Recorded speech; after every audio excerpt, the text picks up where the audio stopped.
Breaking news এই মুহূর্তে। এবার বিধাননগরের সিপি বদল কমিশনের বিধাননগরের নতুন পুলিশ কমিশনার কে হলেন, আরো ডিটেল জানবো। প্রীতি রয়েছে আমার সঙ্গে। প্রীতি, দেখো, ভোট ঘোষণার পর কিন্তু একাধিক রদবদল আমাদের চোখের সামনে এসছে এবং একেবারে চিফ সেক্রেটারি থেকে শুরু করে হোম সেক্রেটারি সকলেরই রদবদল হয়েছে এবং কমিশনারের যারা দায়িত্বে রয়েছেন তাদেরকেও কিন্তু পরিবর্তন করা হয়েছে।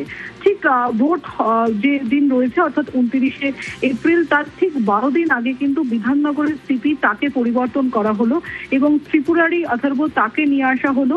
এই বিধাননগর পুলিশ কমিশনারের কমিশনার ছিলেন মুরলীধর শর্মা, তার জায়গায় কিন্তু তাকে এর আগেও পরিবর্তন করা হয়েছিল। তাকে বাইরের রাজ্যে অর্থাৎ ভিন রাজ্যে অবজারভার হিসেবে পাঠিয়ে দেওয়ার জন্য সিদ্ধান্ত নিয়েছিল নির্বাচন কমিশন।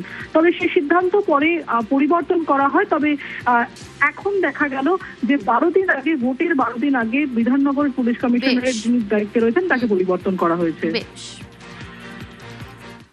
হাইকোর্টে ধাক্কা নির্বাচন কমিশনের। কলেজ এবং বিশ্ববিদ্যালয়ের অধ্যাপকদের প্রিসাইডিং অফিসার হিসেবে নিয়োগের সিদ্ধান্ত খারিজ। হাইকোর্টের বিচারপতি জানিয়েছেন কেন নিয়োগ করা হয়েছে সেই কারণ কমিশন দেখাতে পারেনি, তাই সিদ্ধান্ত বাতিল।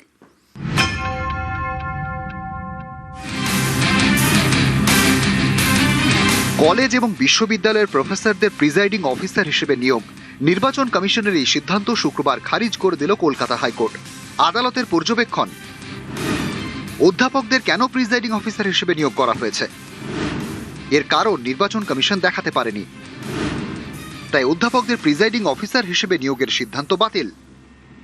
কেন এই গভর্নমেন্ট কলেজের প্রফেসরদেরকে প্রিসাইডিং অফিসারের পোস্টে দিয়েছে, এই ধরনের এডুকেশন ইনস্টিটিউশনে যাদের র্যাঙ্ক গ্রুপে অফিসারের সমতুল্য তাদেরকে প্রিসাইডিং অফিসার দিতে পারে না। নির্বাচন কমিশনের যে লয়ার তারা বলেছিলেন যে তারা কারণ রেকর্ড করেছে, আজকে তারা আদালতে সেই রেকর্ড প্রডিউস করতে ব্যর্থ হয়েছে, আর সে কারণেই আদালত যে প্রিসাইডিং অফিসার পোস্টিংয়ের যে নির্দেশ, সেই নির্দেশকে বাতিল করেছে।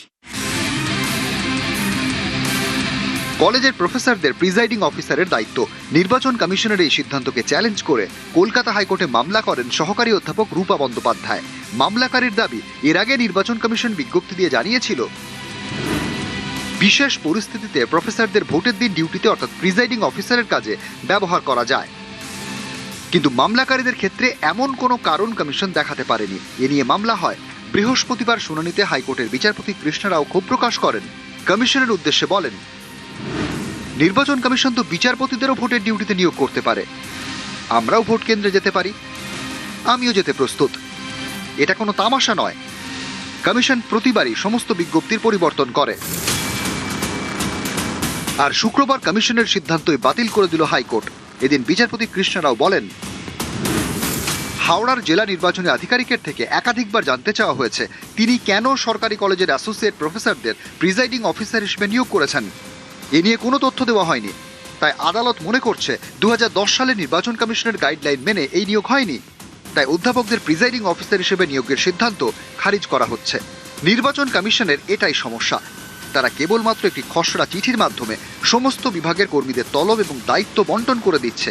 কমিশন তাদের বেতন, কাজের প্রকৃতি বা কর্মী সংক্রান্ত কোনো তথ্যই নিচ্ছে না। কমিশনের দপ্তর কোনো ছোটখাটো বিষয় নয়। নির্বাচন পরিচালনার জন্য তারা 2 বছর ধরে প্রস্তুতি নেয়। তাদের সিদ্ধান্ত নিতে হবে কোন ব্যক্তি কোন পদের জন্য যোগ্য। হঠাৎ করে আপনারা নিয়োগের জন্য নোটিশ পাঠাচ্ছেন, এটা হতে পারে না।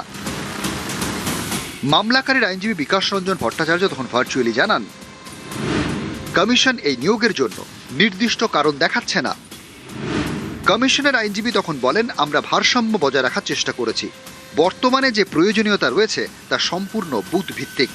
তখনই বিচারপতি কমিশনের থেকে নিয়োগের কারণ দেখাতে নথি চান, কিন্তু তারা সেটা দেখাতে পারেনি, তাই কমিশনের সিদ্ধান্ত বাতিল করে দিল হাইকোর্ট। এদিন আদালত এও জানিয়ে দিয়েছে যে যারা ট্রেনিং নিয়েছেন তারা চাইলে কাজ করতে পারেন। নির্বাচন কমিশন আইনকে একেবারে বুড়ো আঙুল দেখিয়েছে।